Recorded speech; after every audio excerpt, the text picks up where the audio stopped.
Hampir 700.000 peserta telah terpilih mengikuti program Kartu Prakerja dari 3 gelombang yang sudah diselenggarakan. Targetnya 5,6 juta peserta dengan sokongan anggaran sekitar 20 triliun rupiah. Tapi pertanyaannya, sudahkah kehadiran program Kartu Prakerja ini benar-benar dirasakan manfaatnya oleh para penerima? Berikut laporan utama ancaman pidana di Kartu Prakerja.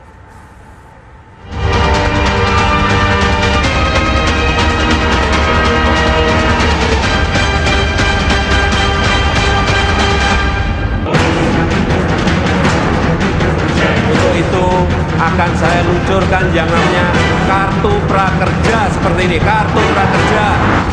Mungkin saya dapat pelatihan sedikit lah dari nonton YouTube, bukan dari prakerja sebenarnya. Saya beli di Ruang Guru itu dengan harga 20 ribuan, saya klik pelatihannya tidak bisa pelatihan sama sekali.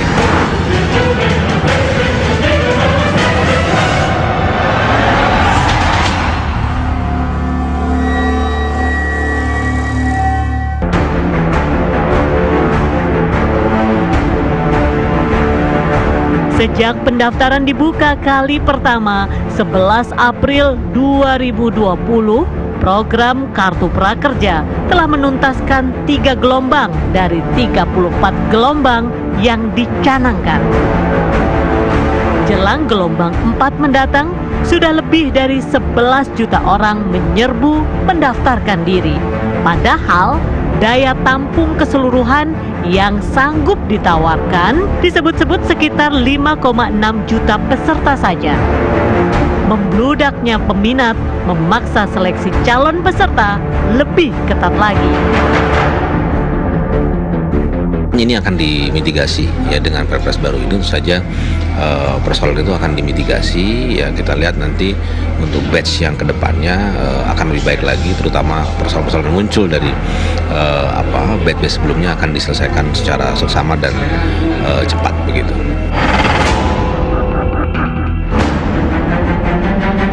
Hingga gelombang 3 lalu tercatat sekitar 680.000 orang telah menerima manfaat dari program Kartu Prakerja. Artinya kuota tersedia masih ada sekitar 5 juta peserta lagi. Sementara dari 3 gelombang yang sudah berlangsung itu, pihak pelaksana meyakini mayoritas penerima manfaat Kartu Prakerja tepat sasaran. Dan sekali lagi ini bantuan untuk yang di PHK atau tidak punya pekerjaan, di training supaya dia tidak nganggur, dikasih uang 600.000 sebulan selama 4 bulan kalau saya nggak salah. Nah tapi kan yang sebagian besar buat bayar. Kenapa harus bayar? Kenapa tidak ditambahkan saja supaya dia dapat uang untuk hidup misalnya? Sesuai dengan survei yang dilakukan oleh PMO, 85% penerima manfaat itu memang mereka yang terkena PHK begitu, atau yang kehilangan pekerjaan. Betul-betul mereka yang memang terkena PHK dan memang membutuhkan baik pelatihan maupun insentif finansial supaya mereka bisa bertahan hidup selama krisis ini.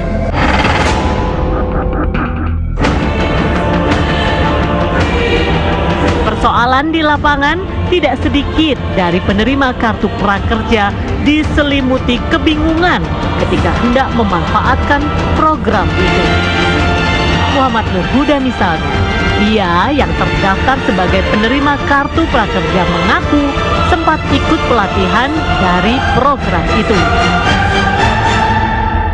Saya ambilnya dari mitra pelatihan, terus saya ambil yang Pintaria. Kita cuma disuruh nonton, tanya jawab, udah. Kita nggak nonton, sama aja, tetap. Langsung klik selesai, udah selesai. Mungkin saya dapat pelatihan sedikit lah dari nonton YouTube, bukan dari prakerja sebenarnya. Dikasih itu nonton YouTube.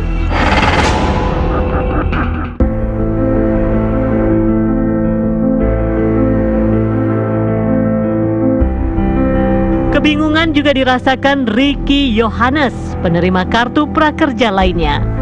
Padahal saldo yang ia miliki dirasa cukup. Untuk beli pelatihan untuk saat ini sudah sekali, tapi itu pun stuck.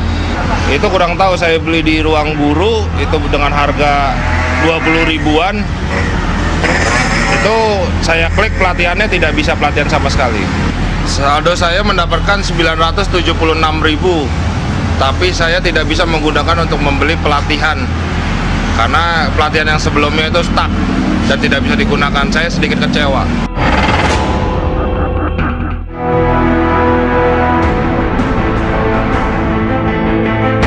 Sekelumit cerita itu memantik tanya, sebenarnya hendak dibawa kemana program Kartu Prakerja ini? Sedangkan di depan mata terhampar kuota 5 juta slot kosong untuk peserta baru nanti. Kesungguhan para pemangku kebijakan menunaikan amanat program Kartu Prakerja itu pun ditunggu.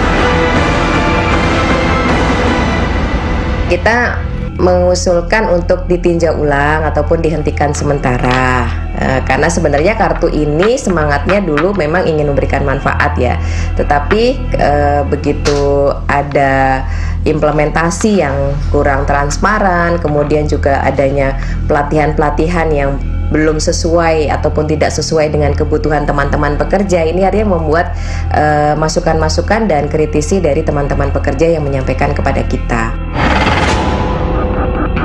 Ini harus betul-betul hati-hati, harus disempurnakan sehingga produk yang sesungguhnya baik ini tidak kemudian terjadi penyelewengan di sisi ataupun tataran pelaksanaannya. Kita ke depannya ini akan menjadi concern dari pemerintah ya, dalam rangka memperbaiki ya bagaimana teknis lapangannya supaya kartu prakerja ini sungguh-sungguh memberikan manfaat bagi mereka yang terkena dampak ya, dan tentu saja ketika ada masalah itu tidak terjadi lagi.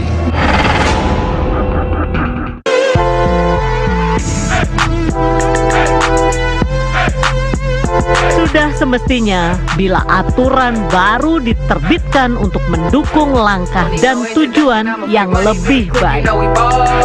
Sebab di pundak para pemangku kebijakan itu pula amanat rakyat ikut disandarkan.